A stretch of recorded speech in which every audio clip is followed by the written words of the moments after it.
opportunities. Oh, and the recording has started. Okay.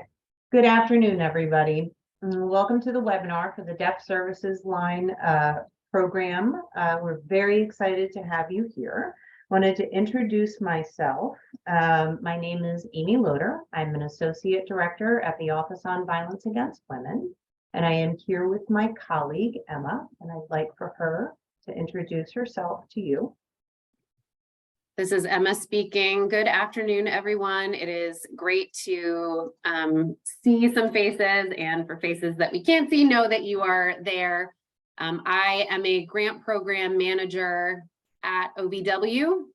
I've been here about 7 years, and I'm glad to be working with Amy on this program. And again, we're really, really happy that so many of you have joined today. We'll turn it back to Amy. Thanks, Emma. So I wanted to go over the agenda for today. It's pretty short and simple. We're planning on doing is going over the solicitation. We're not going to go over the solicitation in its entirety. It is your responsibility to read the solicitation thoroughly. What we're going to do here today is we're going to highlight some pieces in the solicitation that we think are really important and discuss some of those sections in greater depth. I also wanted to let you know that we are going to pause for questions throughout the presentation. I think that there's some pretty natural breaks in the presentation.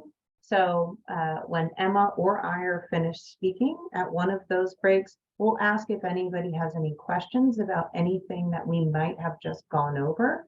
I'm going to ask you to please only ask questions throughout the presentation over the information that we had just covered, because chances are any other questions that you might have is probably going to be addressed in the section coming up. And then, of course, at the end of the presentation, we're going to open it up to questions for everybody. So hopefully that way everybody will have their needs met. As I said, this is being recorded.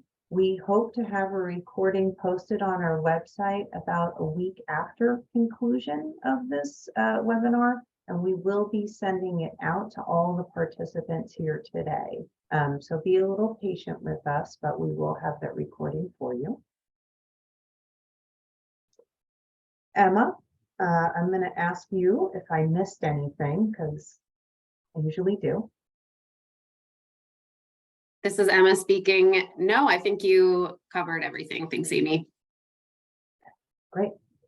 And then I'm just going to start by asking if there are any other questions, or if there are any questions at all from the participants before we get into the session.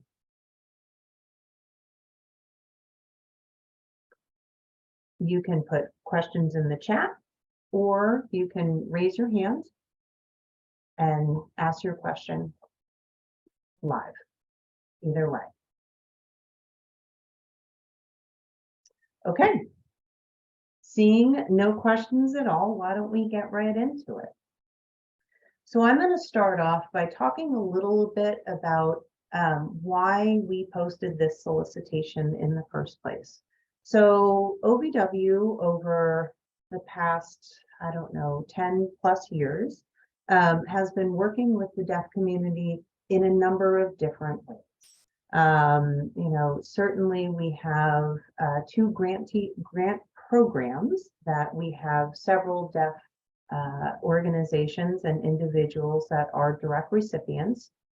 Those are the Disability Grant Program, but also the Underserved Grant Program. We have had a few special initiatives that focused on the deaf community in the past. One of them was several years ago. We also have a deaf-focused technical assistance project that we have supported for a number of years that you might be familiar with, and that's the Deaf Action Technical Assistance Project. We also have had the opportunity to develop a relationship with many deaf advocates over the years. And so those have led to a number of conversations, had a number of deaf advocates come in and meet OVW leadership over the past, 10 plus years, spanning several different administrations. So we really have tried to establish a good working relationship with deaf advocates, and have certainly enjoyed it. Throughout all of those projects, we have learned a couple of things, and one of the biggest glaring one is that there is a limited or lack of services, and by that I mean for deaf, by deaf services for deaf victims and survivors across the country. And certainly there are a number of for deaf and by deaf organizations throughout the country, but they are relatively small in number when you compare them to mainstream domestic or sexual violence programs. They also tend to be clustered in certain parts of the country. A lot of them are on the coasts. And so there are huge sections of the country that really don't have certainly in-person services for deaf victims and survivors. And so this has been a concern for us for a number of years. And so with that knowledge, but also with some pretty frank conversations by deaf advocates and actually non-deaf advocates that came to OVW to express this problem, we came up with the idea of how could we potentially provide services nationwide for deaf victims and survivors. And I want to say that I'm using when I say the term deaf, I do mean the entire community. I mean deaf, hard of hearing, deaf, blind. So I want to be very clear that I mean the entire diverse and rich deaf community. And so we came up with the idea in 2005 of exploring how we could provide deaf services across the country. That could be provided immediately, that could be in person, but also remote. One of the things that we're very concerned about is that there should not have to be a wait for somebody to be able to receive assistance or some type of a response because they couldn't have an interpreter, or because you did not have somebody who was fluent in sign to be able to meet the individual's need when they most wanted it. So we funded a program. We released a solicitation in 2016. That was the National Deaf Service Line initiative. The purpose of that was really to see, how can we expand deaf services? What are the needs of deaf services? What are the barriers of deaf services? And is it even feasible to create something? The outcome of that project was the expanding deaf-specific victim services nationwide, a 5-year strategy, which we're just going to call the report for short. So that's what I'm referring to. And that outlined recommendations about how we could provide deaf services nationally.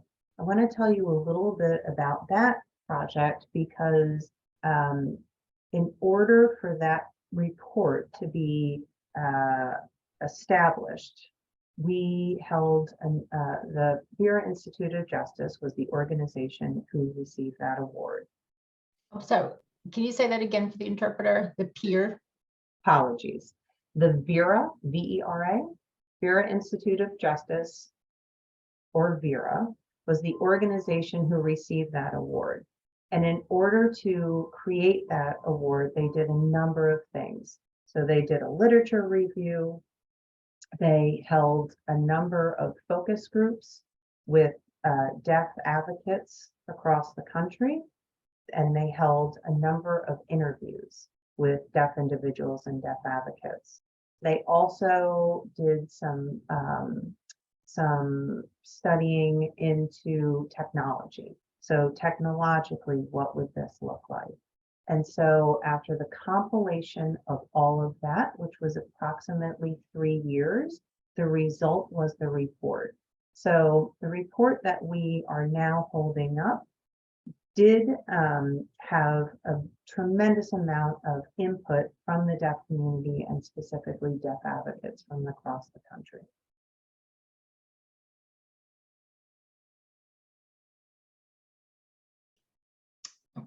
We're switching interpreters. Okay. So that was phase 1 of the report, was the solicitation to create the report. So that was completed in 2019, I think, something like that. And so phase 2 would be to implement the report. It took us a little bit to be able to have the money, to be able to release the solicitation, to have the report implemented. But this year, we were fortunate enough to secure funding for it. So now we are releasing this solicitation to implement the report that was created in phase 1. And so that is how we got here. It has been a long time coming. It's been a lot of conversations, a lot of learning, a lot of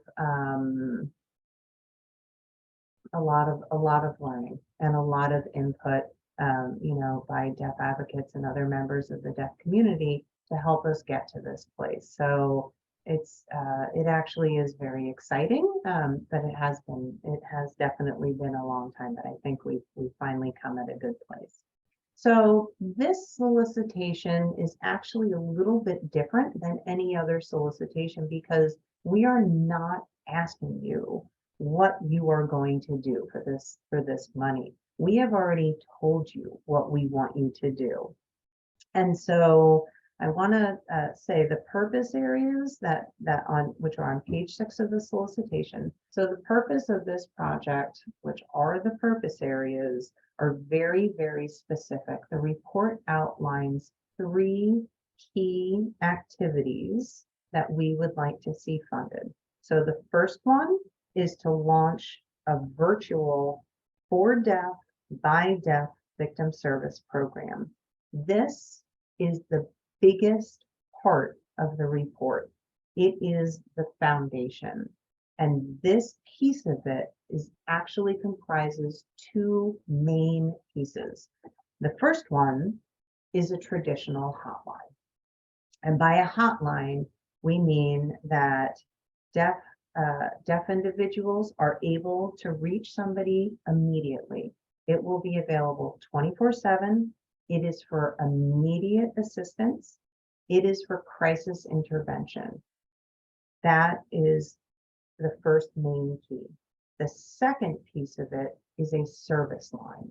This is different from the hotline because whereas they might provide some crisis intervention, it really is about long-term support. It is about case management, individual advocacy.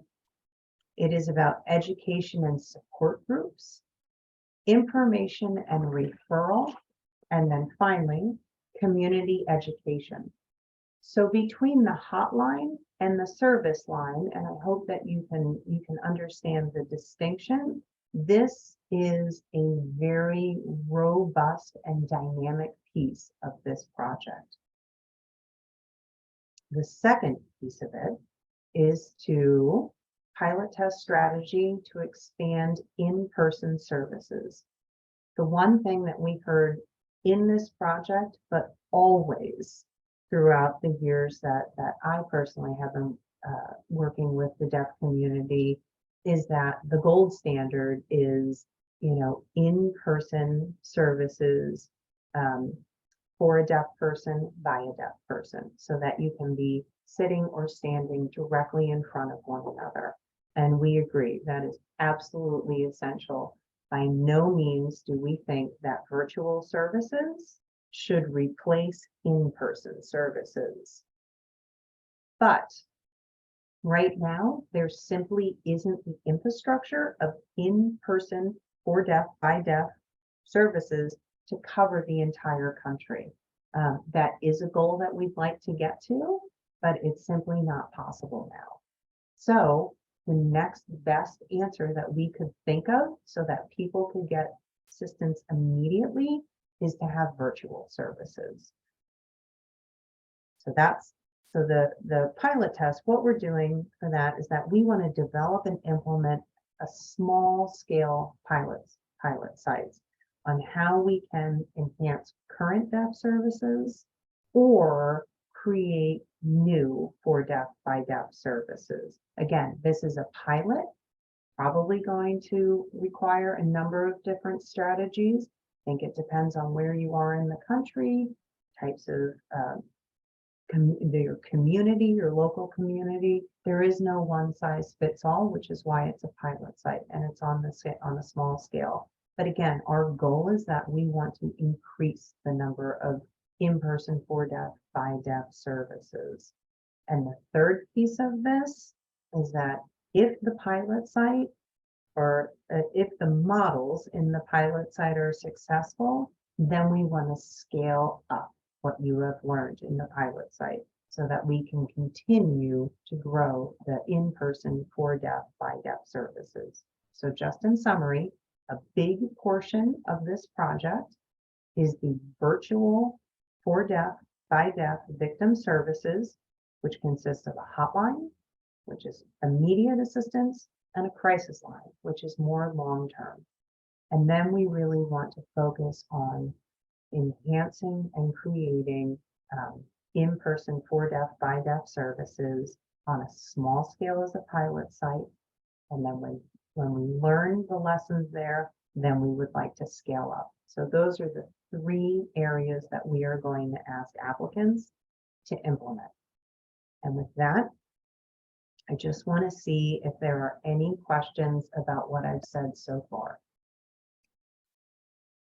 This is Emma speaking. Just really quickly, Amy, I think you misspoke a little bit in the first phase, in the first part of launching a virtual for deaf by deaf victim service program. It is the hotline is part 1 and service line is part 2. I think you had maybe misspoken and said crisis line was part 2. So just want to be really clear. The hotline is the kind of more the crisis line in the traditional sense. And then the service line is, as Amy talked about, longer term, more comprehensive.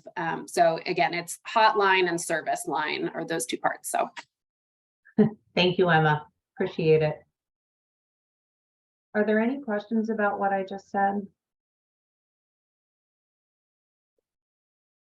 Not seeing any in the chat. I'm not seeing any hands raised. Okay. Oh, nope, I do. Please. Hi there. So I read the solicitation and I'm just trying, well, first of all, this has been great and I'm really excited about this.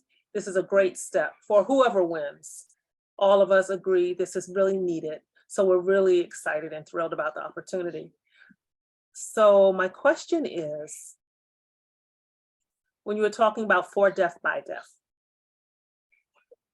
I'm trying to figure out if an applicant can be coming from a DV agency that is basically comprehensive. So it's including, so the main agency might be a comprehensive agency and you might have a deaf organization as part of that agency.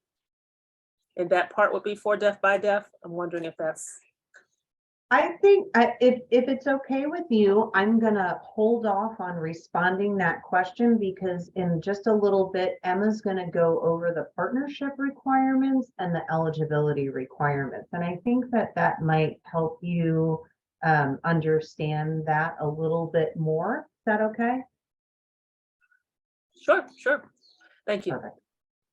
Sure. No, thank you for the question, Jacqueline. Any other questions before we move forward? Oh.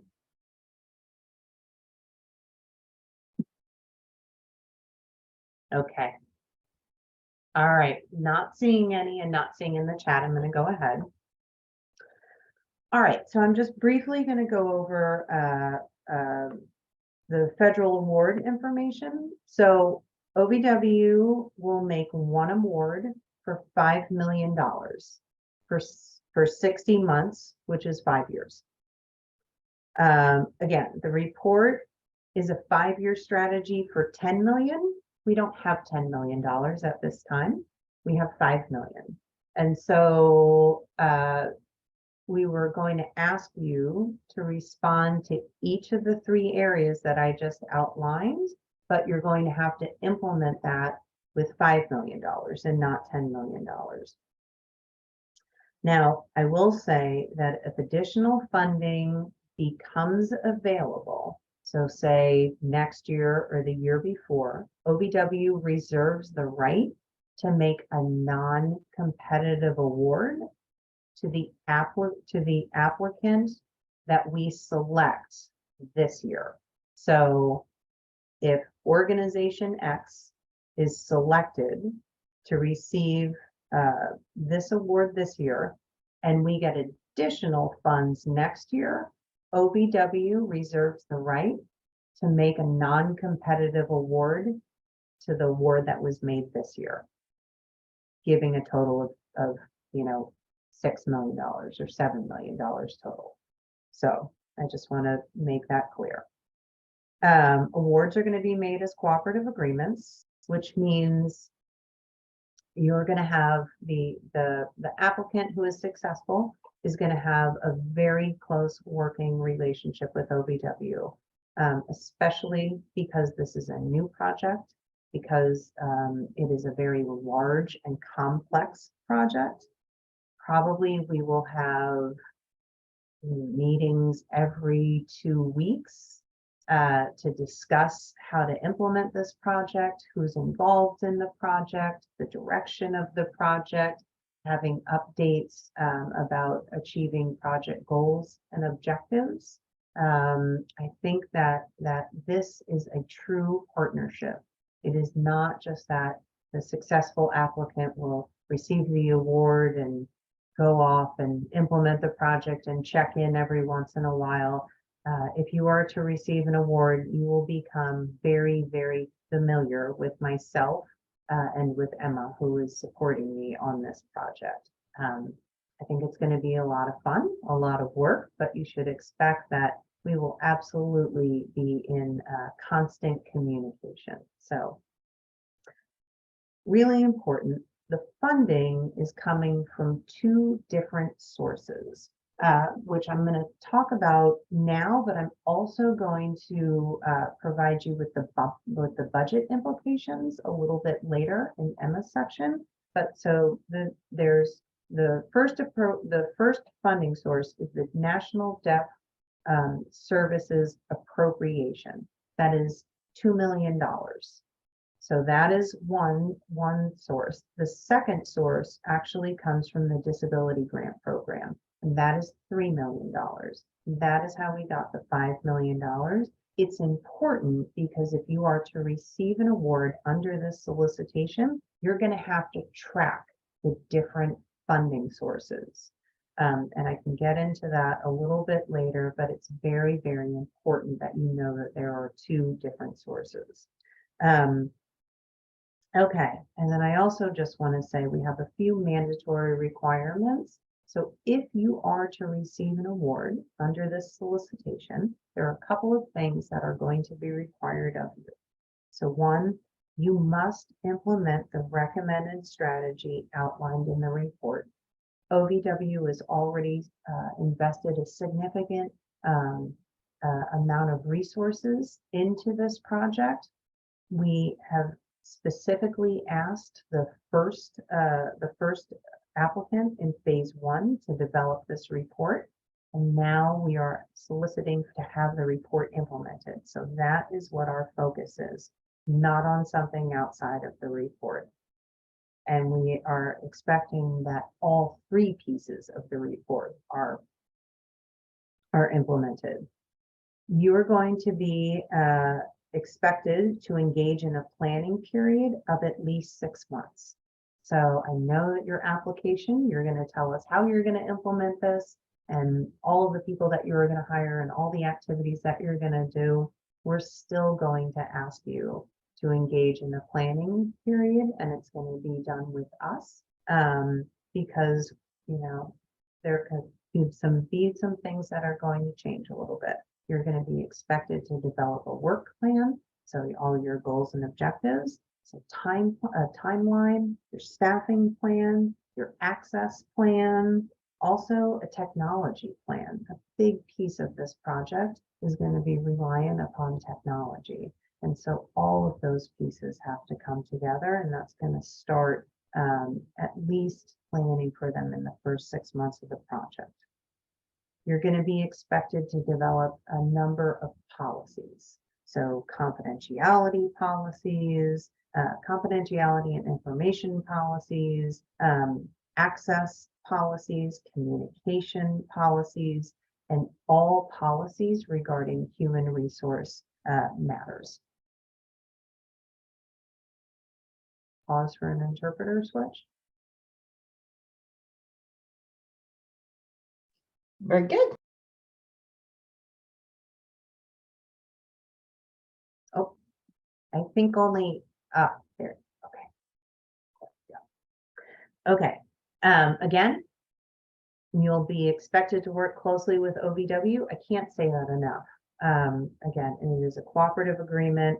We are going to be like your non-funded MOU partner. We are going to be with you every step of the way.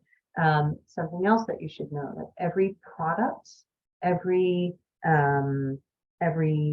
plan, if you use money to develop anything, it has to be reviewed and approved by OVW before you are able to use it. All consultants and advisors have to be identified and coordinated with OVW input. And then finally, you will be expected to participate in all OVW technical assistance activities. And so I'm nearing the end of one section. I just want to take another pause and see if there are any questions about what I've covered before I pass it over to Emma.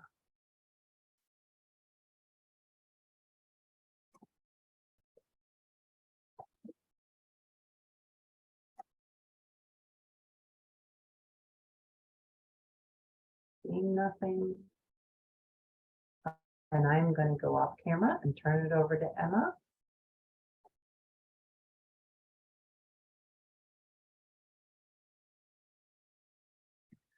This is Emma speaking. Good afternoon again, everyone.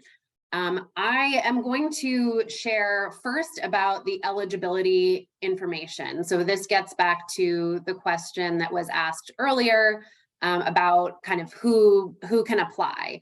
So there are two types of entities that are eligible to apply. The first are victim service providers that offer services and/or technical assistance to deaf communities. The second of the two types of eligible entities are a nonprofit, non-governmental organization serving deaf people. And again, like Amy, when I say deaf, it's a limited term, but I am meaning the most expansive, including hard of hearing, deaf, blind, and all aspects of the deaf community. So in terms of when thinking about who can apply and who are the partners that will be around that lead applicant in this project, I kind of envision the model as a core circle, and that is the applicant surrounded by kind of an outer circle of partners. So thinking about that core circle, that the applicant themselves, it is imperative that the applicant has a few specific skills. The lead applicant is going to be managing a really large scale project, having to coordinate a lot of different partners, needing to have really strong internal operations. And so for the applicant themselves, we want somebody who has a documented history of managing large-scale projects, both on the finance side, programmatically, and operationally.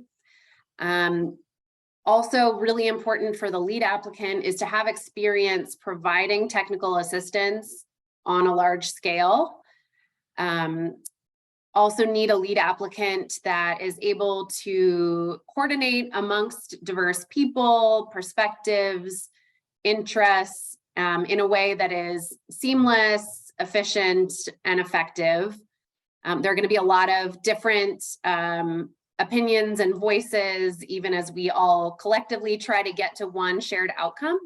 And so that lead applicant needs to have kind of really strong communication skills in order to manage all of those equities in a way that is inclusive and efficient. And then the last piece of what is really crucial for a lead applicant is to have really strong policy development capacity. So you need to be able to have policy development around workplace violence and harassment, travel policies, reimbursement, hiring and human resources. So all of those kind of aspects to just project management and organizational management, those would be the key core characteristics of the applicant. So just as important as the applicants themselves would be the partnership. And I'll talk a little bit more later about kind of the role of the partners, but it is going to be essential that that applicant partners with a variety of individuals and organizations for this project, and you're going to need to be able to convey that in the application that you submit. So you're going to need, as the applicant, you're going to need to partner with organizations that have a couple different main characteristics. And so the important things that the partnership brings in: knowledge and expertise in deaf cultures, plural, diverse modes of communication used by deaf people, including but not limited to ASL, protactile, assistive communication devices, other modes of communication that I may not even be aware of, that will want that kind of technological and also just content expertise on those modes of communication. Another key area of expertise in the partnerships is expertise around specifically domestic violence, dating violence, sexual assault, and stalking, which are kind of the 4 Violence Against Women Act core crimes. We also need partners who have experience providing direct victim services. So, and when we say direct victim services, we're really thinking about expertise and experience that is extensive, deep, meaningful. This probably goes beyond just managing a crisis hotline. And for those partners who have experience and expertise providing direct victim services, we especially want expertise in providing direct victim services to underserved populations. And then the last kind of key core competency of the partners is expertise in the various ways technology will be used to implement this project. Amy talked a little bit about the importance of technology in the project, and I think this is something that is going to be just really essential. So again, it's that the core competencies of the applicant, as well as this broader group of partners. We need all of those aspects that I just mentioned, all those areas of expertise to be included in the project. But we're not expecting one organization to come in and be an expert in deaf culture, expert in domestic violence and sexual assault, an expert in all of these things. So the lead applicant could be could have the operational and capacity expertise and some of those other areas of expertise. But amongst all of the partners, all of those areas of expertise need to be covered and represented. So I will now kind of go into the nuts and bolts of the application itself. So how to fill out the application and how to submit it. So the first thing, and hopefully for those folks who saw the slides that I sent around earlier, I highlighted some important dates. One of those dates is June 29th, and that would be a date to submit a letter of intent telling OVW that you intend to apply. We're not requiring a letter of intent. It is in no way a requirement. You can still submit an application if you don't submit a letter of intent, but it's very helpful for us if you submit a letter of intent saying that you plan to apply. You can do that by June 29th at the latest or sooner, and you just email that to us to the email address that's listed in the solicitation. So really the meat of the application and what constitutes a full application, there are 3 parts. So a proposal narrative, which is worth 70 points, the budget detail worksheet and narrative, which is worth 10 points, and a signed memorandum of understanding or MOU, which is worth 20 points. Those 3 key documents have to be included in the application that you submit, or we will not be able to consider the application for funding. So please make sure that those 3 elements are in. And now I'll go into kind of each one of those 3 key elements that I mentioned, starting with the heftiest, which is the proposal narrative. So this is the meat of the application, and the part that I think Amy and I are especially excited about is, for the first time, you're able to submit your proposal narrative either in kind of a traditional written format, or you can submit as a video in your native language or preferred language, which hopefully for folks who sign is a way that you can submit the core and most important part of this proposal in the language you're most comfortable in. So this is our first time doing anything like this. So I'll talk about kind of some of the details of how to actually submit the video, but we're really excited about it, but we know this is a first. And so we appreciate your patience and working with us as we test out something that hopefully the goal is to make the application process more accessible. So for the proposal narrative, this is the only part of the application that can be submitted in video format. So just to be clear, even if you submit the proposal narrative in video, you're still going to need to do a budget, an MOU, and all of the other parts of the application as written documents. So again, just the proposal narrative, you can select either written or video. If you decide to do a written proposal narrative, there's a maximum of 25 pages.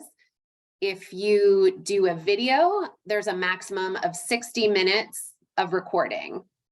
And those are really firm OVW peer review. We don't read beyond the 25-page mark or the 60-minute mark if you do a video. Let's see. So within the proposal narrative, there are kind of 2 main sections. The first is proposed activities, so what you're going to be doing, and that's worth 40 points. And then the additional 30 points that gets us to the 70 overall is who will implement the project. So to start with the proposed activities, which again is one of kind of the 2 main sections of the proposal narrative section, this is where you are basically explaining what you're going to do and how you're going to do it. So three main things. You need to describe the specific activities that are needed, that you and your organization see as needed to develop the For Deaf, by Deaf Victim Services Program. The second item is you're going to describe the specific activities needed to pilot test the strategies, needed to expand in-person services. And then the third part of that is describe the specific activities needed to scale up in-person services. So again, if you take only one thing away from this webinar, which I'm sure you'll take many things, but really the most important thing is to take the report that has already been written, that Amy kind of outlined what the key findings were, and that's included in the solicitation too. Read that, understand deeply what OVW is asking, and then you're not recreating the wheel, you're not coming up with a new project, you are implementing the three things that have been identified as the key strategies in the report. And so in the proposed activities section, that's where you describe how are you going to do each of those things. And I will pause for an interpreter break.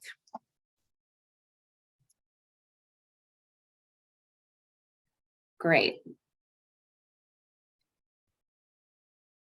So within this, well, you're going to be really responding to what's already been asked by OVW and identified by OVW as this is the project we want you to implement. We also really want you to include challenges, gaps, shortcomings in the report. And so if in the report there's something that you think would be a really big hurdle or challenge, if there's something you don't think was adequately addressed that will cause issues in the project, please use this section of proposed activities to talk about what those challenges are. So you don't need to just, we want a critical eye. We want you to respond to what we're asking, but also bring in a focus on things that as OVW, as the federal government, as hearing individuals that we might have missed or not understand. So that's the first part of the proposal narrative. The second is who will implement, who's going to be doing this project. And again, this is worth 30 points. And in this section, this is where you show us that you as the applicant and your project partners that you've assembled around you have the skill set and expertise to implement this project successfully.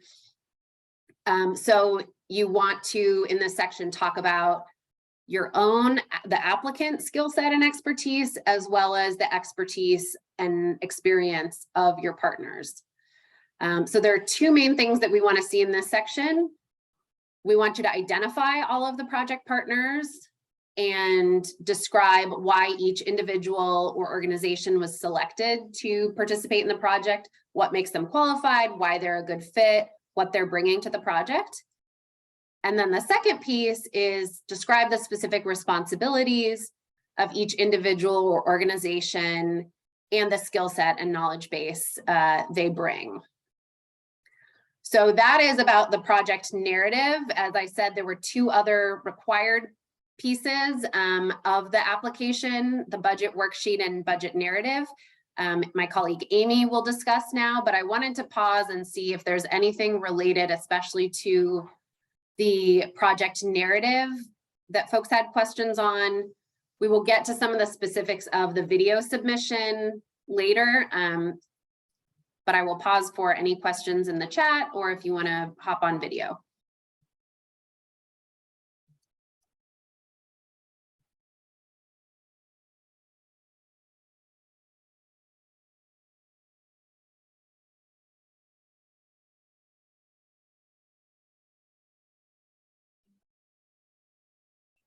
Hello, hello. Is it all right for me to ask you a question about what you just talked about, Elba? Absolutely, go for it. Great, thank you so much. Okay, so thank you. I was taking notes furiously. There is one question that I had. The video, wow, just Great, that's excellent. Hats off to you, OVW. This is a huge step in valuing language justice. It's a very important part of our work, so thank you so much. Looking at these options of either providing a written thing of about, what, many pages, 20 pages, or signed 6 minutes of information, I'm wondering if there's any flexibility to revisit the time that's going to be allowed for the video part. The reason I'm asking that is a 1 page of text in English translates to about 5 minutes in ASL. And that's going to be approximately, gosh, that's several minutes when you look at the page number. So that's a lot more than we're given. So I'm wondering if we could revisit that limit, or is that firmly set right now?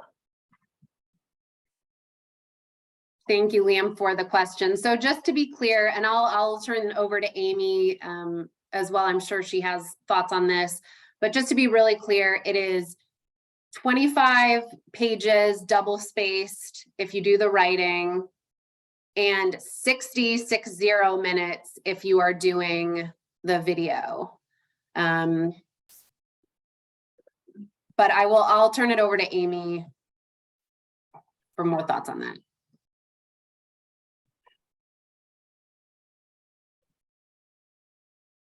And this is Amy.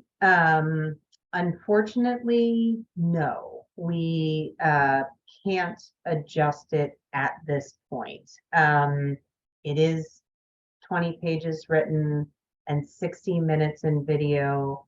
I hear your concern and your comment. And we will absolutely take that into consideration in the future if we are to do this again. But unfortunately, right now, the limits are firm.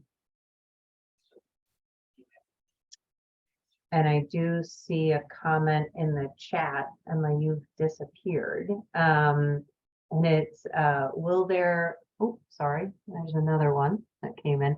Will there be a transcript after that? It was hard to write things down and watching the interpreters at the same time, or I will be getting recording link later on this replay later. Yes, you will. So we are recording it. We are going to have it transcribed, and we're hoping to have both the recording and the transcription available to you in about a week, we're hoping. And again, we'll send it out to all the participants here today.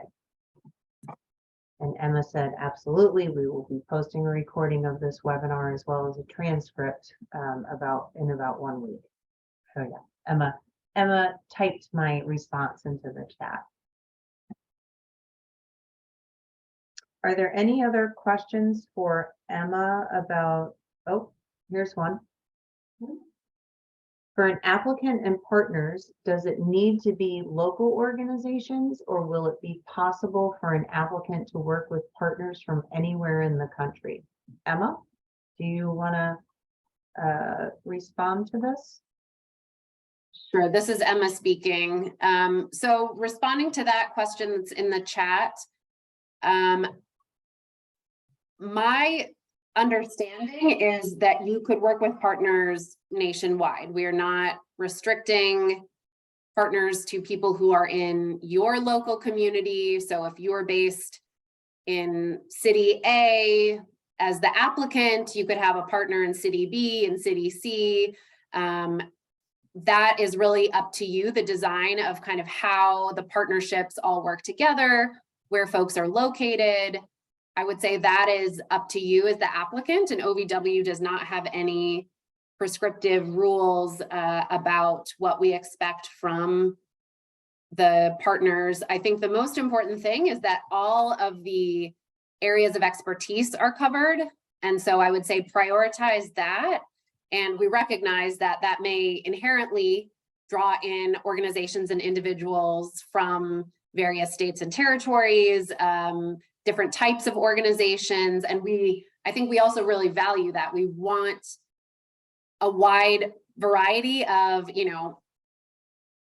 geographical, different levels of experience on different topics. I think we want a very diverse set of partners who bring in a lot of different types of expertise. So I will turn it over to Amy for her to answer as well. But my sense is, to Jacqueline's question, is no, they definitely don't need to be local organizations. Yeah, I mean, I would agree with everything that Emma just said. I think what is most important is that you have the partners included in your application that are going to be able to successfully implement the project, and your job is to get those partners around your table and explain to us why you chose who you chose to be involved in the project. So yeah, it's not you have to be all state or all local, or you all have to be in the same, even state or territory.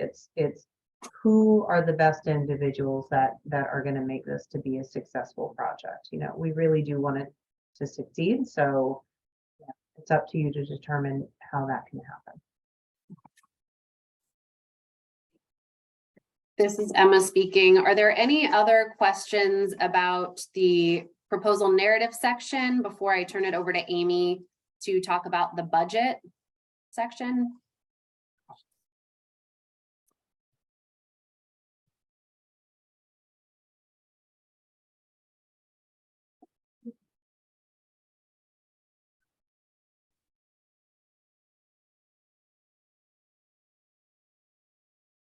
Sorry, moving the screens around made me lose my thought for a minute. Okay, I want to be sure that I didn't miss something. How many? Okay, so if you have an applicant, they apply, how many, maybe I missed this, is this given directly to one person or organization? How many grants are you awarding, basically? One, we're making one award. Oh, wow. Okay, yeah, I did miss that. Wow. I'm sure it was me. No, I was just hoping that there would be more than one. It's going to be much more competitive. Okay, thank you. Yeah, we plan on making one award for $5 million for 5 years or 60 months. Okay, great. Thank you. Appreciate it. Sure. And this is Emma speaking. Thank you for that question. I would also just say, while yes, we are only making one award, I think there are a lot of access points into this project, because while there will only be one applicant and one applicant who gets the award, the partners, it is going to be important for you to show in your MOU that partners are being compensated for their time. Other folks in the project will be paid and have access to the funds, the $5 million funds for this project. And so I think if you're the applicant, you can also be expanding who is involved based on what number of project partners you have. There's not a limit or a minimum of the partners that you need to have, as long as you have all the areas of expertise. So while yes, definitely it's one applicant, only one person is going to get this award, that could still represent many different organizations and individuals depending on who that applicant brings in as their partners.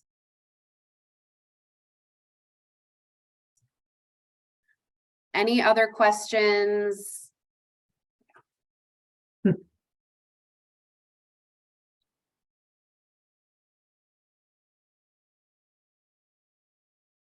Hi there. Hello, everyone. So I do have a question. I think I must have missed something along the way. Okay, there are 3 important areas. The first one was the service line and the hotline. Oh no, the service one was the first one, the hotline was the second one, and the third one was what? I think that's my fault. So the 3 areas that are important are actually, and this is in the purpose areas, and that's on page 6 of the solicitation. So it is, the first one is to launch a virtual for deaf by deaf victim service program. Within that first piece, there are two main pieces. The hotline, which is for immediate response, crisis intervention. And then the second piece is the service line, which is longer term. But all of that is bundled up in the establishment of the virtual for deaf by deaf victim services. The second piece is the pilot program to enhance and develop in-person for deaf by deaf victim services. That's on a small scale. And so really looking at ways that we can enhance the capacity of current for deaf by deaf organizations or create new ones. I know that there are a number of deaf advocates across the country who want to establish an organization. They're not quite there yet. So develop different strategies to help increase the number of in-person. And then the third piece would be, if the pilots go well and we come up with some really great strategies, to scale up. So you're basically just replicating the pilot. So those are the three main pieces.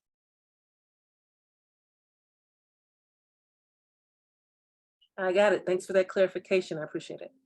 Sure. And switch to Jay.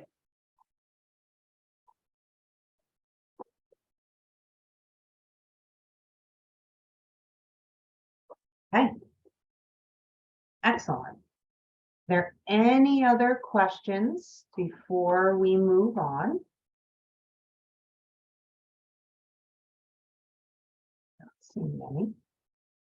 Okay, then I'm just going to take a minute to talk about the budget. So the budget is it is worth 10 points.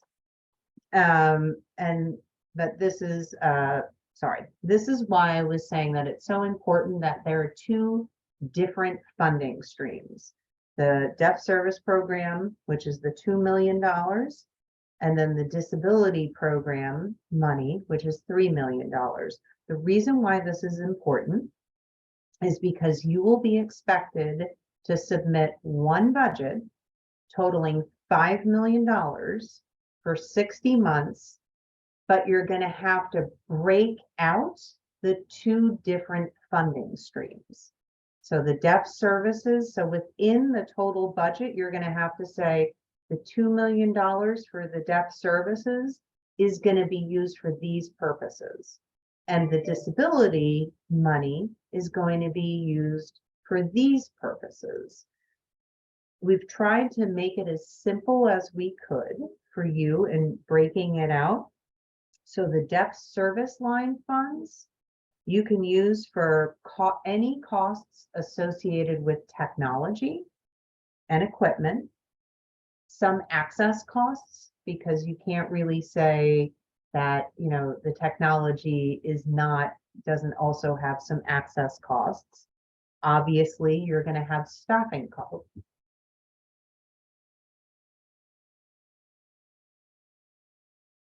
And then obviously there'll also be some staffing costs. So the $2 million from the National Deaf Services program, the $2 million largely for technology, access and associated costs, access associated with technology, and then any staffing.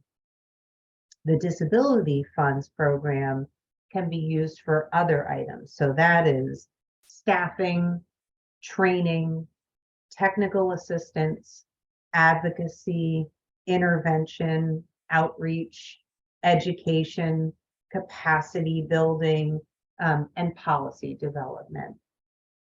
So that should be the other costs. Obviously, again, there are access considerations with all of those activities. Those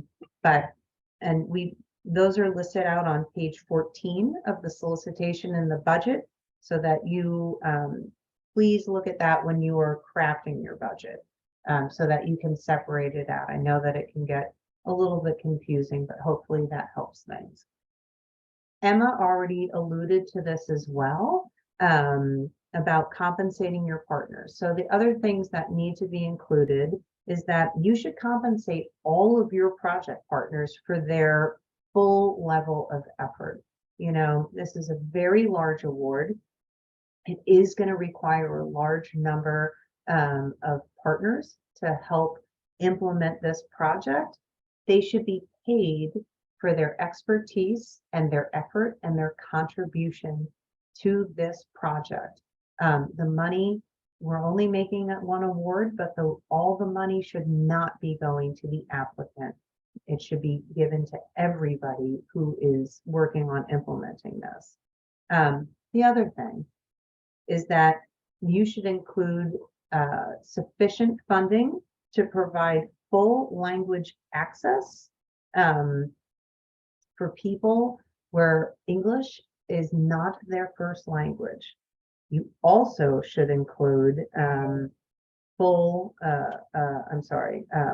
sufficient cost to provide sure. Oh.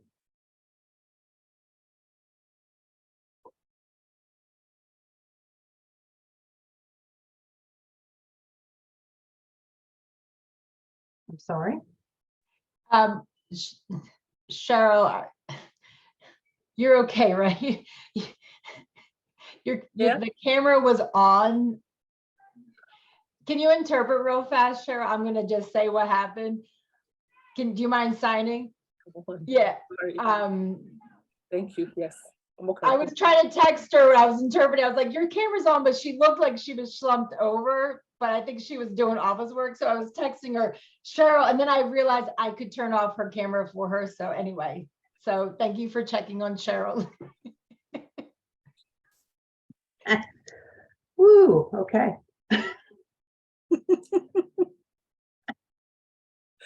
Oh, thank you. We all good? Okay, now I lost my train of thought. All right, so basically, you need to provide sufficient funding for both individuals who are deaf and hard of hearing of all types of communication. So of course that's sign language, it is pro-tactile, it could be any other types of assisted devices that you use. Also provide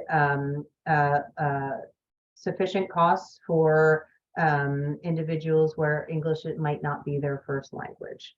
And then also, in order to successfully implement this project, you might have to engage survivors quite a bit. Well, survivors should also be compensated. I want to be really clear, there are a couple of things that you can't have in the budget. So a lot of times we see grantees that want to say, oh, we're going to give a stipend, or, oh, we're going to give cash, or, oh, we're going to, you know, you can't give stipends or cash. They should be compensated in some way. I know under the disability grant program, we use gift cards. I'm not so sure if that would be the best way to go right now. I think that we can explore what is the best way to do this. So I am telling everybody that it might be best to just have a line item in your budget that just says compensation for survivors to engage in interviews and focus groups, and have a dollar amount. And then if you are successful in your application, we will just work it out later. This is Emma speaking. Sorry to interrupt, Amy. There's a comment in the chat that says GC, and so I just wanted to, Sarah, if you want to. Interpreter can clarify. I just signed for gift card. I just did GC, so I apologize. Okay. Gift card. Sorry. Great. Just wanted to make sure we were all on the same page. So thank you. Back to you, Amy. I think that's it. Actually, I'm turning it back to you. But do you have any, does anybody have any other questions about the budget, or any questions about maybe having two different funding streams in one budget. Because again, you are not submitting two budgets, you're submitting one budget, but you are showing that the deaf service program money, the $2 million will be funding these activities, and that the disability program funds, the $3 million will be funding these activities.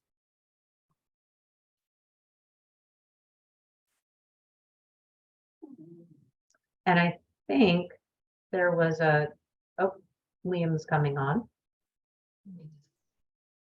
And make sure I spotlight him.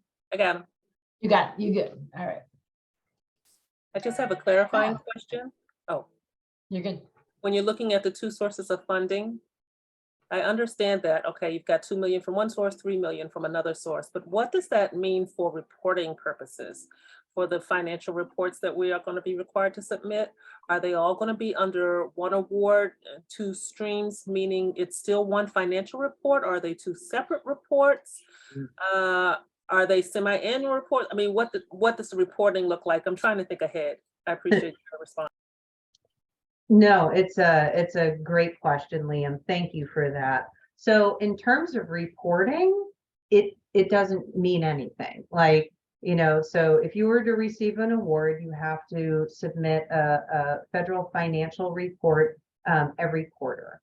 And so you would just treat that report as all of the money that you received, that you expended and obligated during that quarter. You're not separating it out on that level. Where you're separating it out is internally, because you need to be able to track the different funding sources to the activities. So it's an internal issue that is where it's really important. It's all about tracking. It's sort of like if your position, Liam, was funded 50% by this funding source and then 15% by another funding source, your timesheet has the ability to track your time and charge it to that funding source. It's the same thing with these two funding sources, except think of it as activities and not as an individual. Did that answer your question?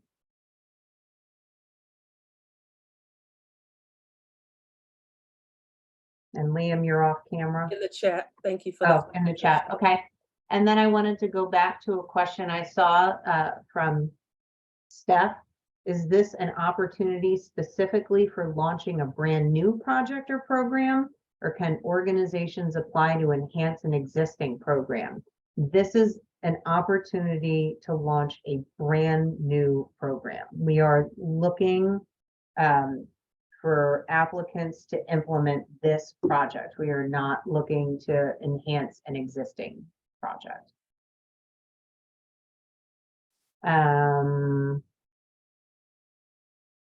Okay. Oh,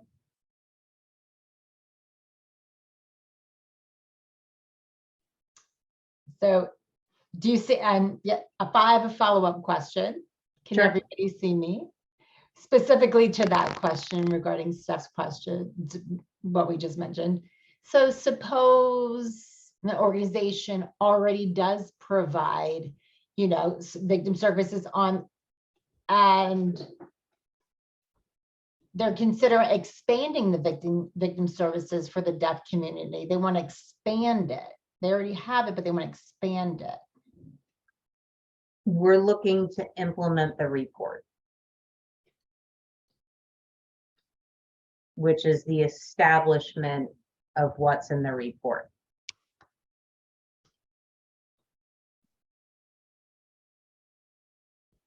Okay, thank you. Sure. Any other questions? I don't see anything in the chat. Oh, I was wrong. I read the transcript, seems interpreting error. I signed quarterly finance reports, then asked if one or two. Then I also required about semi-annual programmatic reports, one or two. Interpreter error. Just wanted to clarify for that you direct. Oh, Oh, Ron, Liam's sorry. coming up, and that would have been my error. Okay. Okay, I'm sorry. Nope, I got you. So this is Liam. Again, I just wanted to clarify as I read through the transcript, through the captioning. When you were responding to the semi-annual, I just wanted to that part of my question. My question actually is, I mean, you already answered it, so I appreciate the clarification, but I know there's two different funding streams that we would be receiving. I get that if it was us, 3 million and 2 million. So my question is two separate questions. One is the financial report, which is every quarter. We know that. The other question is the semi-annual report, which is, you know, not the funding, the financial report, but the semi-annual every 6-month report. So I'm just wondering about that semi-annual report as well, which is programmatic reports. So that was my question, both of them, and they were kind of conflated. So they're two separate questions, and I appreciate your responding. Sure. Yes, so again, a financial report every quarter, also a progress report or a programmatic report every 6 months, and it's only one progress report. We're making one award. We could have 7 different funding streams in it, like some of the TA awards. You're still only submitting one progress report for that award, one financial report on the quarterly or semi-annual basis. You're not going to have to submit multiple progress reports or multiple financial reports.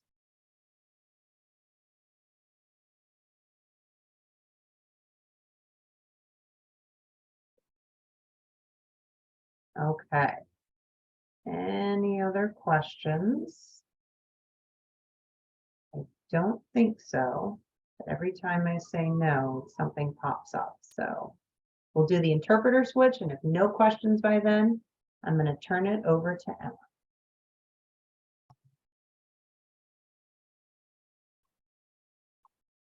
All you, Emma. Okay, I do not see, this is Emma speaking. I don't see any other questions, but we'll pause again in a moment. So we've now gone over 2 of the 3 critical components of the application that you actually are submitting to OVW. So we went over the proposal narrative, Amy went over the budget, and then the third piece of that is the memorandum of understanding, or MOU for short. An MOU is a document that contains all of the terms of the partnership, the allocation of roles and responsibilities between 2 or more people working on the same project, people or organizations. And so for this application, you're going to need to turn in an MOU that will be worth 20 points. And that the most important things to know about the MOU, it needs to be a single document. So one Word document, one PDF. It needs to be signed and dated by the authorized representative of each of your partner organizations. Electronic signatures are fine. It does not have to be wet ink, but certainly can be, but electronic signature is perfectly fine. And so for that MOU, I'm sure a lot of folks are familiar with what that looks like, but I am going to pop into the chat a sample MOU that OVW uses. This, again, this is just a sample, an example. The MOU you submit does not have to be in any particular format. It can be whatever format your organization does their MOUs, but feel free to use the model that is in the chat.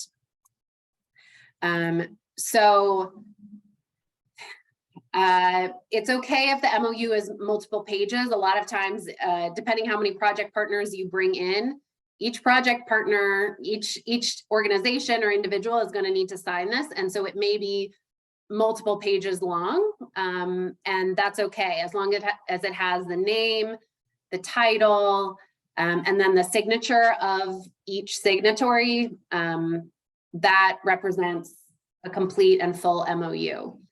So in addition to the signatures, the kind of narrative meat of the MOU needs to identify the partners. So you need to lay out who the selected partners are, whether that's an organization or an individual.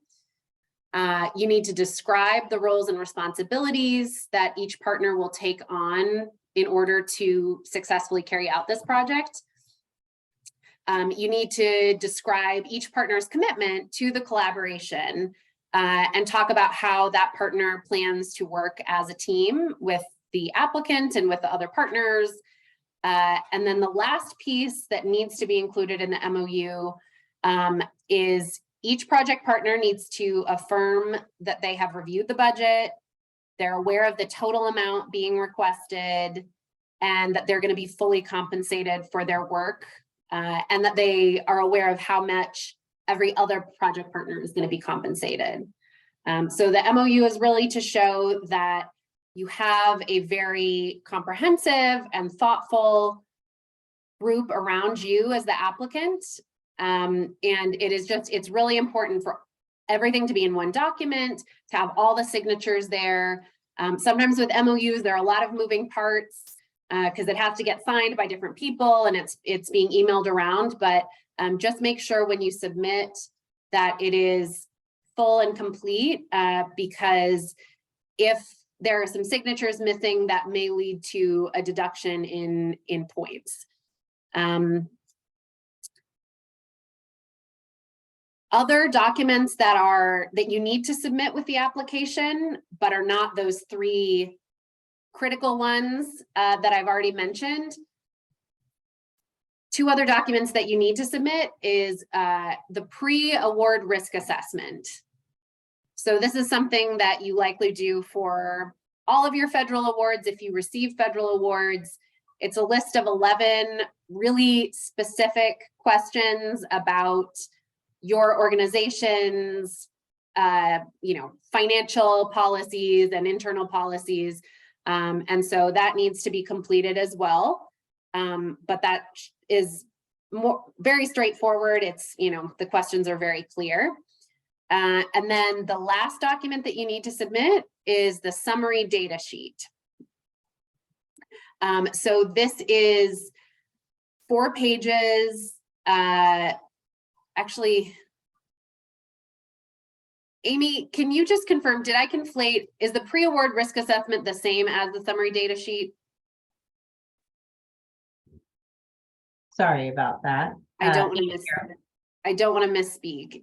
The pre-award risk assessment is separate from the summary data sheet. They are two different documents. The pre-award risk assessment is those 11 questions the questions are laid out very clearly, and we must be able, we are not able to make an award unless the Grants Financial Management Division can approve the financial risk assessment.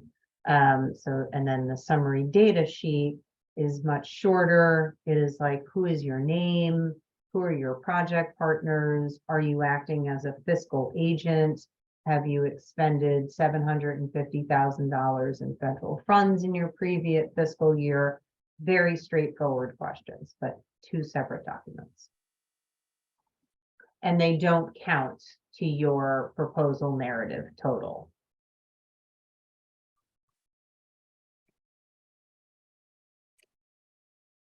This is Emma speaking, just waiting for the interpreter change. Okay, perfect. Amy, thank you for that clarification. This is always one of the benefits of having your boss presenting with you. You get to be reminded of the right answer in real time. So yes, just to be clear, the pre-award risk assessment are those 11 questions that I mentioned, and then the summary data sheet is 1 to 4 pages. It's very short. As Amy said, it does not count towards if you a 25-page narrative limit if you do the written proposal narrative. And like Amy said, it needs to include the points of contact for each organization. It needs to say if you're a nonprofit organization, if you hold money in offshore accounts, So again, that's probably a familiar form if you have received other DOJ or OVW funding in the past. And so just to be really clear and underscore kind of this video versus written component. So if you decide to do the video component, that replaces a written proposal narrative. So you can submit a proposal narrative as a video. If you do that, you still need to submit in writing all of the other aspects, the budget, the MOU, the pre-award risk assessment, and the summary data sheet. If you do a written proposal narrative, you just do the written proposal narrative, and then again, all of those documents that I just listed. And we will move now into kind of talking about the mechanics of submitting your application. But I just want to pause and see if there are questions or comments about what needs to be contained in the application itself. So the proposal narrative, budget, MOU, the pre-award risk assessment, and the summary data sheet. So I will pause.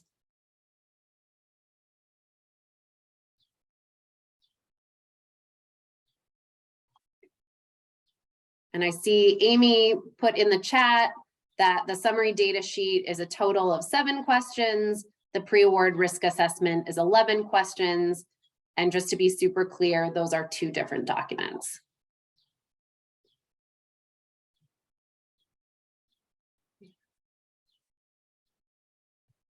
Great, I don't see any other messages in the chat or folks on video. So I'll move into the section of kind of how to apply. What are the mechanics of actually submitting your application? So I would say the good news for applicants is you only need to submit your application right now via email. And that email address is listed multiple places in the solicitation. You probably got an email from that email account to register today. So you can send questions as well as your application to that email account. The application is due Tuesday, July 18th at 9 p.m. Eastern. All of the documents that you submit need to be in one email, but it doesn't need to be one giant document. So for instance, organization X is applying and you send an email and it has 7 different documents: proposal narrative, budget, MOU, etc. That's perfect as long as it's all in one email. OVW is not going to look at multiple emails from your organization. And let's say you sent 2 documents in one email, 3 in another, 1 in a third email. We're only going to look at that one email from you that has all of the documents in it. So that's an important thing to be aware of. If you're having tech issues and need to send multiple emails, that's totally fine. But when you submit the final documents, we ask that be in one email, but can be, again, multiple documents. So some Word documents, some PDFs and Excel, etc. If you are submitting a video, and I will acknowledge, because we are doing this for the first time, I think flexibility and patience and willingness to work with us is going to be very important. We're really excited to be able to offer this option, but it is new, and federal government is not always known for thriving when things are new or changing. And so if you decide to submit your proposal narrative as a video, you can send that in an email alone. So if you submit a video proposal narrative, you could send that in one email and then all of the written documents in another. We recognize that the DOJ firewall, file limits or firewalls that you might have in your organization may make it hard for large files to be sent. And so if you do a video of the proposal narrative, you can send that video as a separate email, and then all of your other written documents in another. And that's fine. We will combine them. We'll look at them together. We'll consider all of it.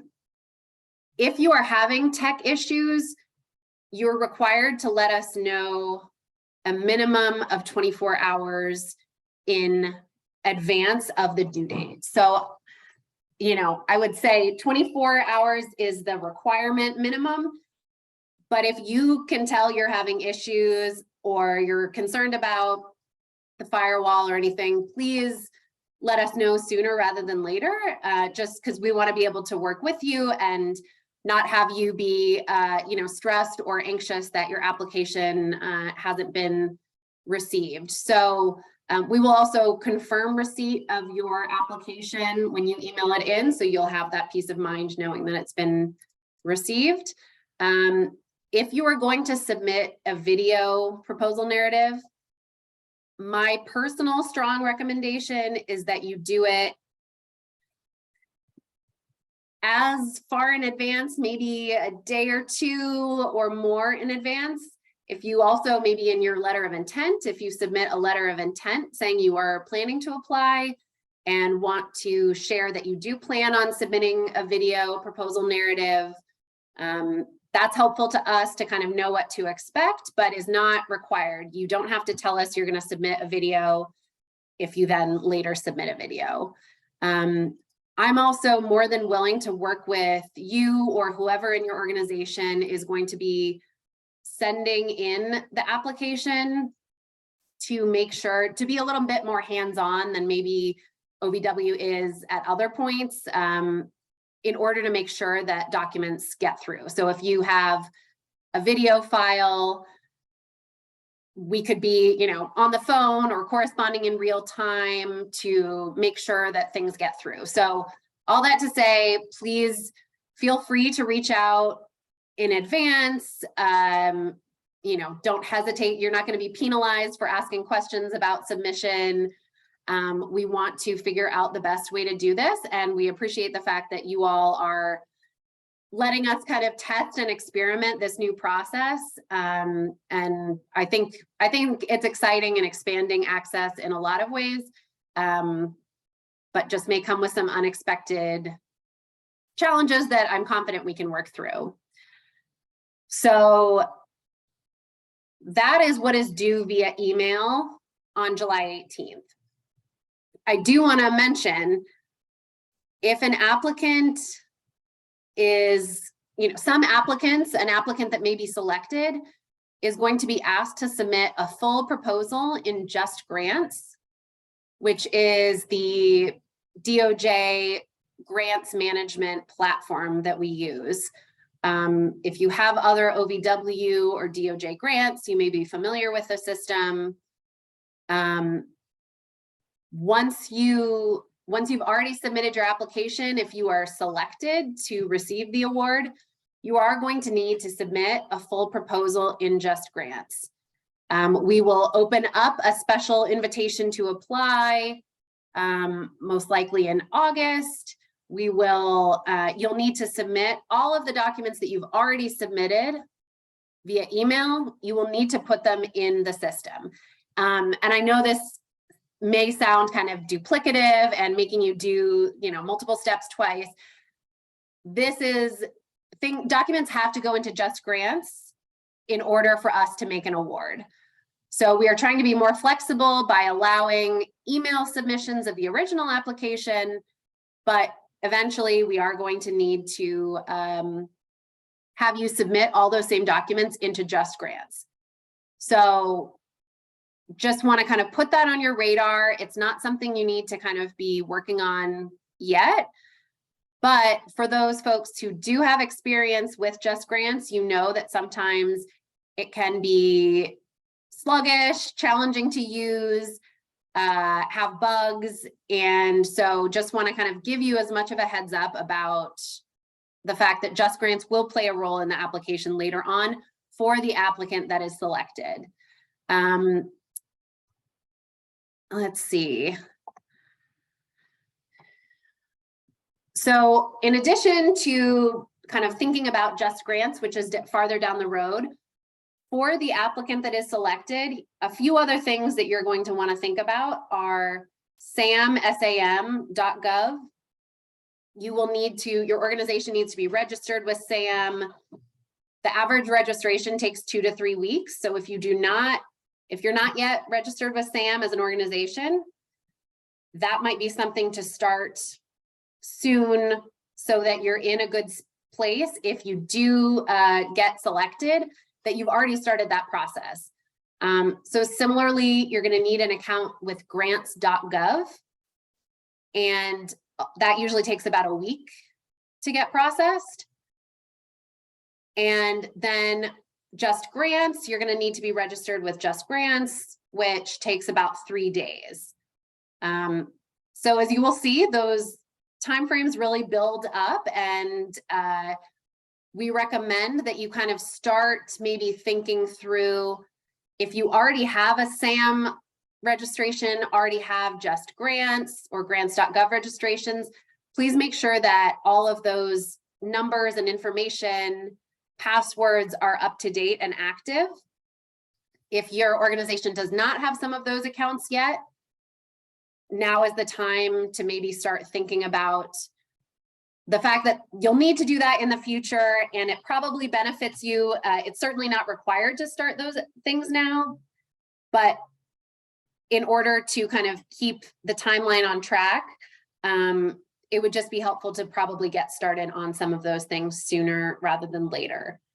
In the chat, there's a question: if we decide to do the video, do we need to add subtitles?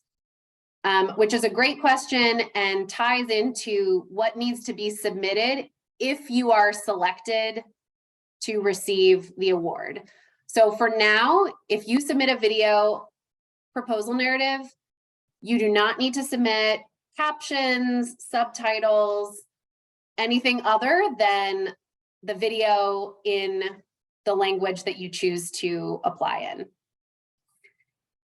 OVW will use interpreters. If we get applications in other languages besides spoken English, we'll have interpreters to help us with peer review. You're not responsible for needing to make it accessible for us for this review process. However, if you are selected as the applicant who's going to receive this award, you will need to submit in Just Grants a transcript of your video. So just again, something to keep in mind, keep on the radar.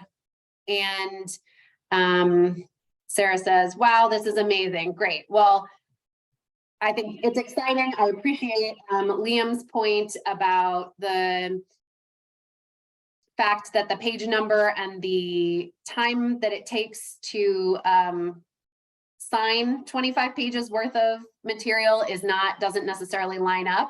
So I don't want to, I'm not saying that this is a perfect system, and I appreciate the feedback in the ways that this may actually, there may be some hiccups and things that we can change in the future. So I also want to, just invite feedback and thoughts throughout the process. I hope if this is successful for this solicitation, this is something maybe that could be implemented in other OVW programs, of being able to submit in a more flexible, accessible way.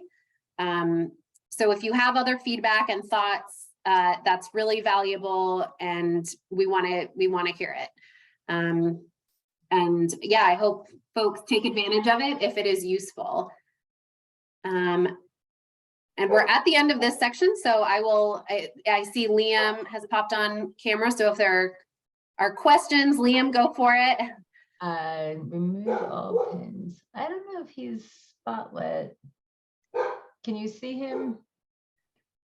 I can see Liam, but not spotlit. Do you want me to add a spotlight?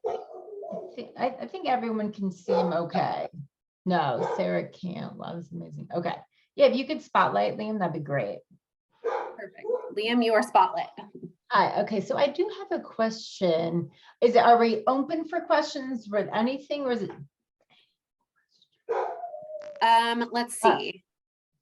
Amy is going to share one last section about how OVW is going to be reviewing the applications. So if your question is about the review, I would say maybe hold it, but if it's not, feel free to go now. It is Yeah. not. It is not. It's really regarding your part, Emma. Absolutely, go for it. Okay, so thank you so much, Emma, for explaining that regarding the email. And if you're picked through Just Grants, you have to put that, put the information there. So my question is, so with the video, I mean, my gosh, it's pretty thick, 1 hour, 60 minutes, that's a pretty long video. And, how would, if they, with the firewalls, like you said, 60 minutes, having a video go through via email, I just wondering if OVW would accept a link, like a YouTube, so that you can watch it in a different way. Would they accept a YouTube link? As an attachment, so it could actually go through. I'm not sure which technology would be the best choice. This is Emma speaking. Oh, go ahead, Liam. Do you have anything to add? Yep, just Just wants to read through the transcript just to make sure the interpreter caught what his question and wanted. He feels like it was good. And really, I just want to make sure if there was a link is an option to send. This is Emma speaking. So amazing question. Right now, the solicitation does not include a link option. It asks that files be submitted via email in either an MP4 or a WAV format. So that means you could record on, you could record on your iPhone, you could record on a PC, you could record in a professional studio. It doesn't matter to OVW how you record. Most of those options should allow you to save the file as an MP4 or a WAV. I will turn it over to Amy in a second, but I will acknowledge that it is very likely that there will be technology challenges with sending it as an attachment. I think we are aware that we are going to need to be flexible with potentially, the government doesn't have Dropbox links or other kind of platforms like that. And there are kind of privacy concerns that we're going to need to think about with documents that are submitted. So I would say, Right. if at all possible, please try to do it as a file. But if you want to try in advance and maybe, if you plan to apply, we can do it soon. You can try to send a document or a file that you think would be about that size, and we can see how it appears on our end. I think we will be flexible if those options don't work, and then kind of move to a link or some other option, working with our technology folks in our office. I will turn it over to Amy because I have a feeling she has something to say about this too. Thanks. Yes, as Emma said, this is the first time that we've done this, and we are acknowledging our specific firewalls and issues. Right now, I think we really do need to say, what is it, MP3 and WAV right now, and Emma brings up a really important point. There are confidential. I'm sorry, Amy, can you say that again for the interpreter? Sure. Really do have to do the MP3 file and WAV. And I think that, one of the things that we have to also take into consideration are issues of confidentiality. And this is an application. All of the other applications that are submitted to OVW are confidential. We don't share them with anybody. And so I think that we have some rules that we have to follow and some consideration. And I understand that, they might not always fit very neatly with where technology is. Again, this is the first time we've done it. You are not required to submit a video. We wanted to provide the option of being able to do so. But yes, I think that there are probably going to be some improvements if we are to explore this in the future, that can be made. I hope that answered your question, Liam. It did. I just have a follow-up. I think the interpreters are going to switch though. Mhm. But I'm still spotlit though. Sure, I just assumed when the interpreter popped up on screen that it was time for them to switch. Okay, so thank you for that information. I truly understand confidentiality, firewall, et cetera. Is there other possible options? I mean, I'm just trying to be creative here. Are there other possible options where one could submit, maybe through the mail, something physical? A physical thumb drive, or I don't know, some way for you to view it from a flash drive, or, you know, if the link is not an option, could the video be sent to you physically in some kind of physical format that you could then use? I mean, is that an option? I'm just trying to think of what other potential ways there might be to be sure that the video is able to arrive to your offices successfully. No, in this case, no, because there are even rules around what kind of thumb drive. Amy, if you want to hold on a second, you're off video. Okay, perfect. Yeah, sorry. Like even what kind of thumb drives we can put in to our computers. Like, again, we are the Department of Justice. We have a very serious, not OVW per se, but the Department of Justice in general. Like, there are a lot of rules, and I understand where you're coming from, Liam. And again, I think we need to limit it to what we have outlined in the solicitation. And, you know, as Emma said, it's the first time that we have explored this option, and, you know, maybe we can improve upon it in the future if we do this. But, you know, this is where we are. We have current grantees, quite honestly, right now, that'll send us things in, like, you know, Google Docs or, you know, whatever, all the other things. We can't open those either. So, I mean, like, we can't open larger documents, let alone videos. We just can't do it. All right, thanks for answering that. I appreciate it. Mhm. This is Emma speaking. I just want to add to what Amy mentioned. It is really helpful and valuable for us to kind of hear some of the tech considerations that are being raised. And I think this is a process that we're working on together. So please keep those thoughts and observations coming. I also want to kind of assure you that we also are very much thinking about, we tried to think through all of the options, recognizing that, yeah, it's probably easier to submit a YouTube link with your recorded video than send a document. And I just want to kind of assure potential applicants that we have tried to explore all of the things that we could allow. And if it's not an option that's listed in the solicitation, it is because security wise or technologically, like, other guidelines were placed upon us. I just want to be clear that we understand the limitations of potentially sending the files, and assure folks that we have thought through and tried to consider what would be the most feasible option to submit, but also realistically something that we can open and review on this end.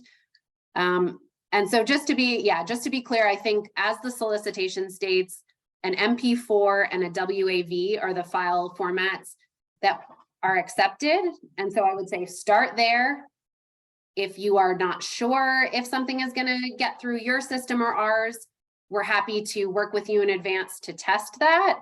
We could, you know, in real time, have somebody, you know, have you on the phone or communicating in real time in another way, and me or Amy on the other end checking to see if it came through. So we want to be, you know, make this doable. And so let's start there. And, but we're committed to kind of figuring out a way, if you submit a video, that we're committed to viewing it as a video.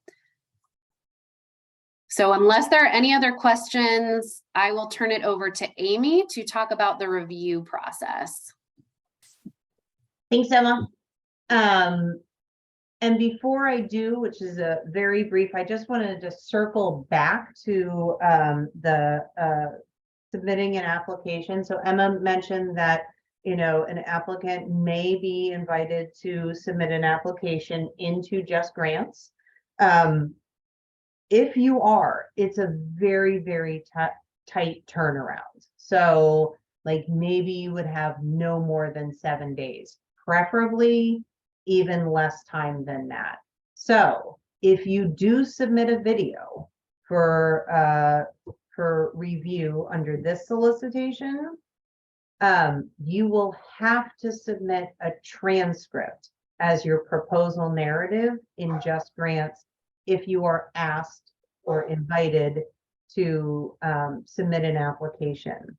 So that means that if you do not have subtitles in your video, that during the period that you are waiting to hear, you might want to have a transcript created of your video so that it would be ready to be uploaded into Just Grants if you were invited to submit an application. And again, it's a really tight timeline. If we contact you and say we would like you to submit an application in Just Grants, you would have no more than 7 days to do so. And so you really should be ready to submit an application. I see a question. For virtual services, do you want this applicant to have the capacity to provide virtual services all across the country? Absolutely. That is the idea. The entire intent about this is that it doesn't matter if you are in Alaska or in really rural, you know, Kansas or overly populated New York City, that a deaf victim survivor has the ability to contact the this service line and get an immediate response regardless of where they are. Purpose of this is so that deaf individuals do not have to wait when they reach out for help.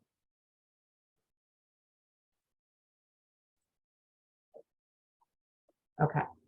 This is Emma speaking. Just really quickly to add to that, I would also, in addition to kind of nationwide contiguous United States, we're also incorporating the territories. Yep. And so needing to think through all of the territories, the District of Columbia. This is a nationwide, including the 6 non-states. Yep. Exactly. Thank you. Thank you for the question. And thank you for the clarifying. So the last piece of this, before we open it up for any more questions, would just be about application review. So all applications are subject to peer review. I do want to let you know that we do reserve the right to OVW does. So peer review, your applications will be scored based on the criteria that is laid out in the solicitation and based on how you are responding to what is outlined in the report.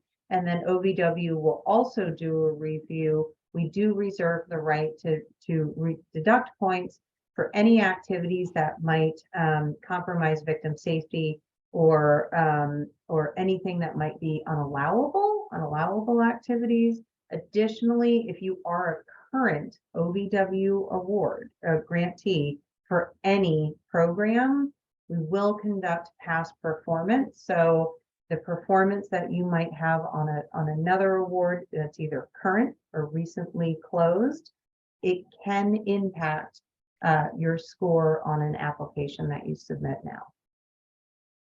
So that concludes the presentation, and we can open it up for questions if there are any additional ones. I know that you guys have been asking throughout this presentation, so anything else?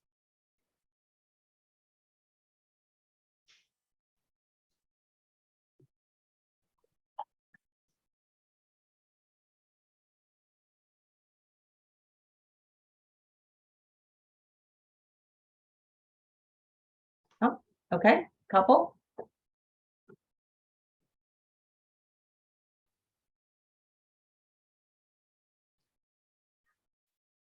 Okay, this is Sarah. Thank you for everything that you've shared thus far. It's been very, very helpful.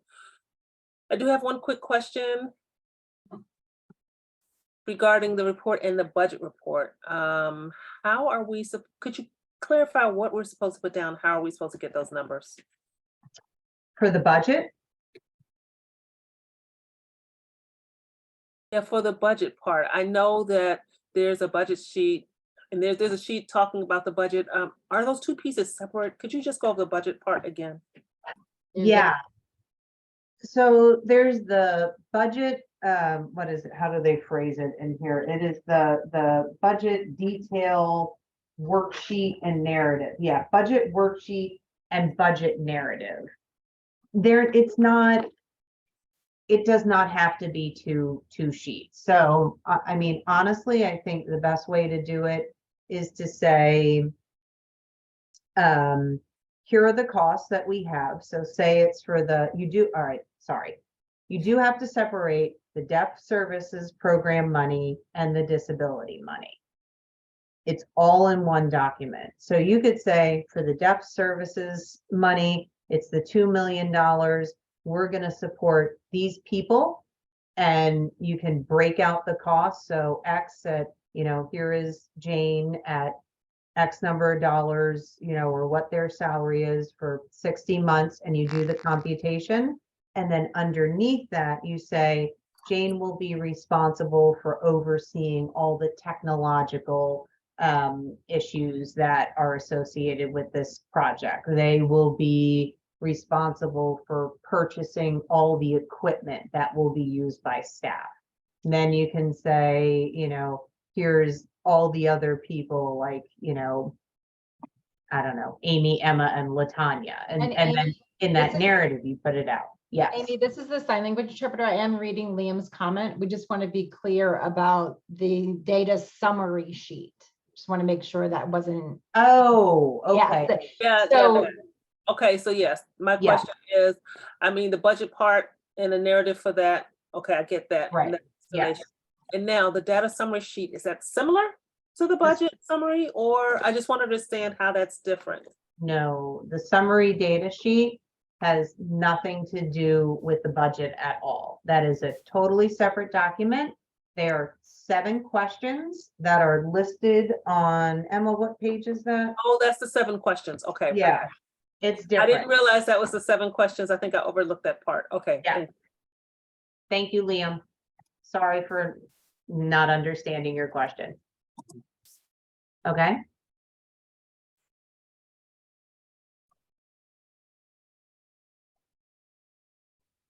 And Emma put a example of a sample budget.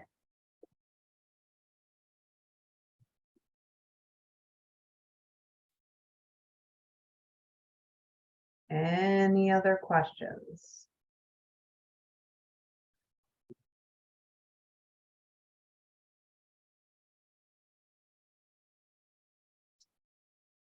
If you have any questions after this, you can always reach out to the mailbox that is in the solicitation, which you've all reached out to already. It's the OVW Deaf Virtual Services at USDOJ.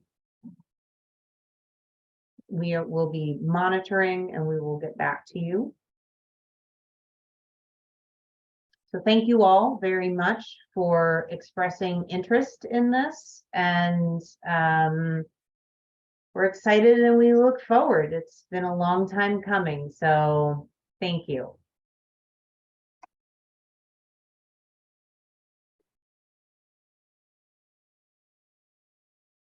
This is Emma speaking. Just want to give one more moment. I had seen, I think somebody else had come on video, maybe to ask a question. Yes.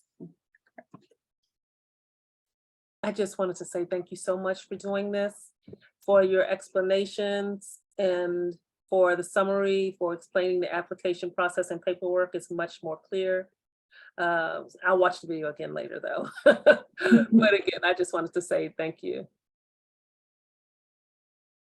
So great, I'll catch up on everything. It will be good, but I don't have any questions. Thank you so much. You're welcome. All right. You want to stop recording, Emma? Yes.